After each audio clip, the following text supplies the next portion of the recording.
রাজশাহীতে দেশনেত্রী বেগম খালেদা জিয়ার রুহের মাগফিরাত কামনায় ৯ নং ওয়ার্ড যুবদলের দোয়া মাহফিল অনুষ্ঠিত। ২ জানুয়ারি শুক্রবার বাংলাদেশের সাবেক প্রধানমন্ত্রী ও বিএনপির চেয়ারপারসন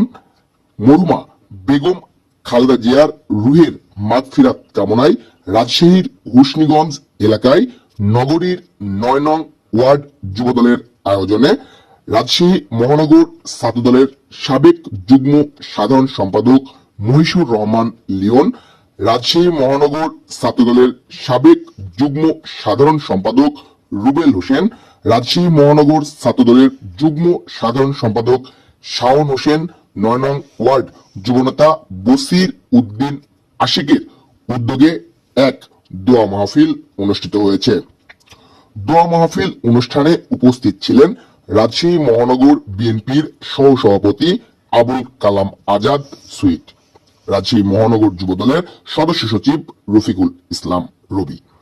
রাজশাহী মহানগর ছাত্রদলের সাবেক সাধারণ সম্পাদক খন্দকার মাকসুদুর রহমান সৌরভ, দপ্তর সম্পাদক মাকসুদুল হক মৃধা মুমিন, রাজশাহী মহানগর যুবদলের ১ নং সদস্য বনি সর্দার, ৯ নং ওয়ার্ড বিএনপির সভাপতি শাহরিয়ার খন্দকার নয়ন সহ